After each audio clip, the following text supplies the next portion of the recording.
think we can all safely say that batshit bonkers Britain has truly outdone itself today. It's been quite a special event, hasn't it? We have come out of lockdown only to go into another lockdown, except it's changed names this time. Now it's not lockdown, it's called Tears, like a wedding cake, but a very, very shit wedding cake. A wedding cake that you were sold on the basis that it had 3 tiers, but in fact, actually, it was only going to have 2 and then one pissy little thing on the top called Cornwall.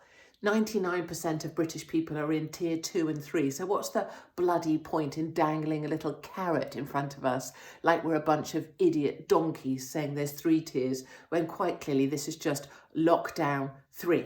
There's some other big questions, aren't there, being asked out there by good people like yourself, like how is it we went into lockdown in tier 1 or 2 and we've come out in tier 3? What happened except that the cases went down, there was no big problem, the hospitals are fine, you just want to lock us down anyway? And how is it, of course, that 4,000 people can gather together in Primark and buy shit they don't need in brown paper bags that collapse in the rain, but we're not allowed to go to the pub with each other for a drink? And who is it that's going to decide what a substantial meal is? I suggest all pubs decide what a substantial meal is, charge £2 for it, add that levy onto a pint of beer, and we can all get on with living our lives.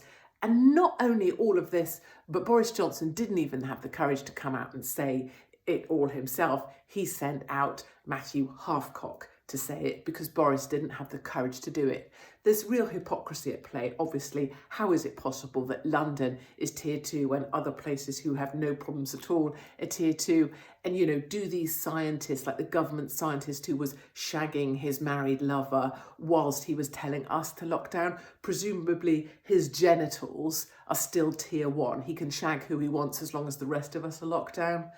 Batshit bonkers Britain. And if I may add one little dig just before you agree with me too much, this sits with people who went out clapping at the sky. If you were a sky clapper, remember back in March, clapping at the sky, 8 o'clock on a Thursday night, like some sad little Korean individual told what to do by the government, you're part of this. You encouraged this government to believe it could tell you anything it wanted and you would suck it up like a hooker with kids to feed. We need to resist. It is time for us all to resist, to defy, to prevail. And my suggestion, of course, would be to do what the bloody hell you want and to live your life just as free as you can possibly be.